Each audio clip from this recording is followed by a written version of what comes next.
All right, guys, it's time to check out the wino. We're calling it the wino from one of my viewers, kind of named it that in my live chat. So I forget who it was, but if you watch my video sound off down below, you know who you are. I like the name of it. It is kind of a wine red. You know, this is a watch that had a lot of rumors around it. You know, when the first pictures came out, it said titanium on the rendering. So we thought it was going to be a titanium with a crazy titanium bracelet and the coating they use. And then not too long after that rumor, there was a better rendering. It would be this one. And then we found out that it was actually going to be stainless steel, which is reality what we have here. So it's much more in line with, say, like the gold one or the silver one, or, you know, whatever color you pick, the black one. So here it is. I'm going to add some natural light shots. I'm recording this now down in my studio, so I will splice those into this video at some point so you can see it in natural light. I haven't even seen it in natural light until, well, whatever. We'll see it soon. But anyway, guys, case size on this, 43.3. Lug to lug, if you call it that, is about 49.5.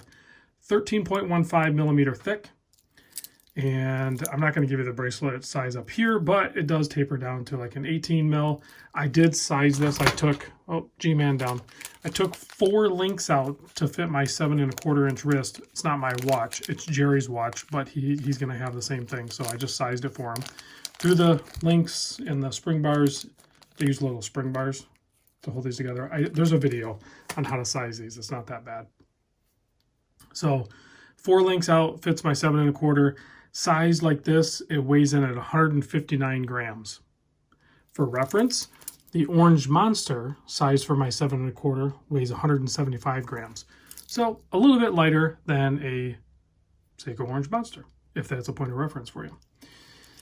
Iron plated, people are going to ask, is it going to scratch?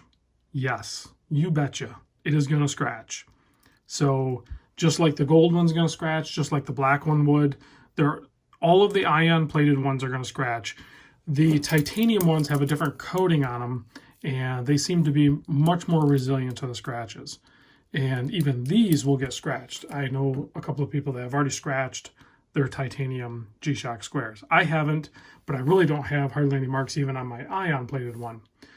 Or at least they don't show as much. This darker one, or like that black one, I had the black one and I wore it and I didn't see any scratches on it. But where this one is going, it's going to my buddy Jerry. He's going to show some scratches. That's just the way Jerry wears the watches.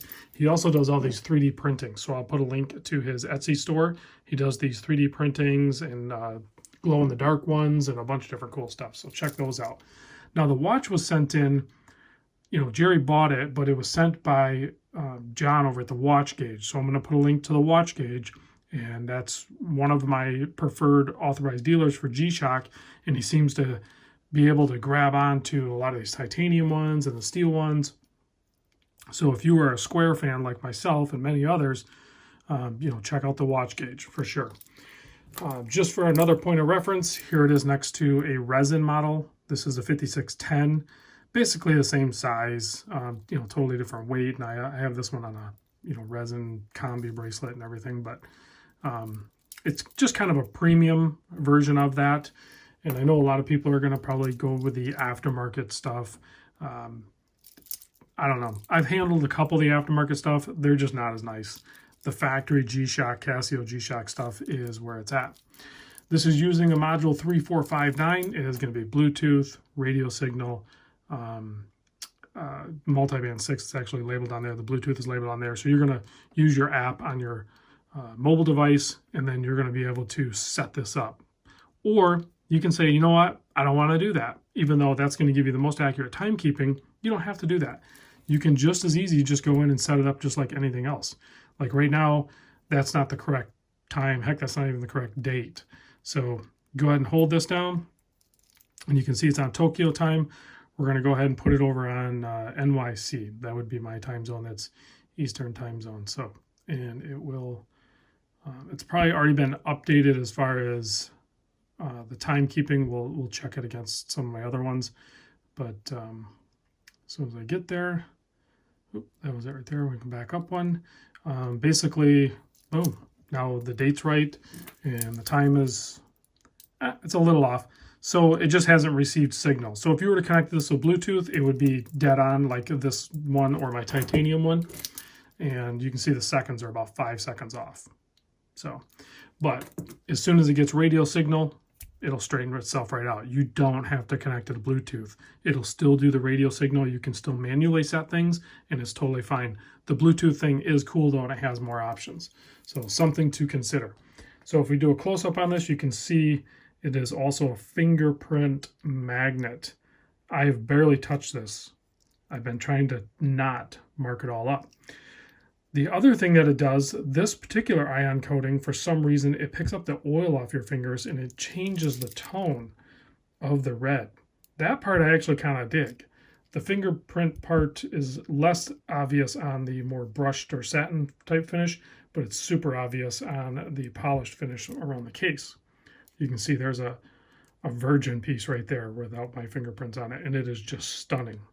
This is the exact same red as the gmw-b5000 that I had on the channel not that long ago. That's just colored because of that plastics on there. It's still red. So it would be kind of cool though if it was had that chameleon type effect to it. And maybe that'll be a watch they do in the future. But you can see there's all the information on the case back. And this thing is completely metal, oversized, black buttons, black hardware. And again, there's the brick dial that is a solar pattern, and then that beautiful matching red around the perimeter of that. So just a phenomenal looking watch. A lot of people aren't going to dig it, probably. They were hoping maybe for like a more vibrant red. And, you know, maybe that's something they'll do in the future. This one's definitely not. It is definitely a purpley type red, which, you know, they're from the same color palette. So I get it. And I think calling it the wino is appropriate because it is like a deep wine color red. There it is on my 7¼ inch wrist. Actually, I need to bring in the micro adjust a little bit. Still a little loose, but you can see that thing's pretty cool. I'm digging it. It's if that doesn't grab some attention, I mean, the gold one, I bet you would get even less attention than this on wrist. I think people are going to say something about this one on your wrist. The only other thing that would probably draw even more attention from a G-Shock Square would be, like I said, the full like chameleon or rainbow colored way, which, guys, I'm going to go ahead and predict that. G-Shock is totally going to do that as a limited edition. It's going to be a limited edition run, I bet you anything. But they will do a full-on, we're going to call it the rainbow, but it's probably going to be more of like a chameleon where it's going to be very change in depending on what light you pitch it and everything. So, all right. Let me show you the light on this, which you can set up to do, I think it's this top button. Always forget, yeah. So it's a fade on, fade off. You can adjust how long it does that. You can make it so it does it when you flip your wrist. Those are all functions you can set up in here, but you can do it even easier on your mobile device. That's why I kind of recommend doing the Bluetooth. All right, guys, I'll close you out with some natural light shots, and then thanks for watching. I'll see you on the next vid.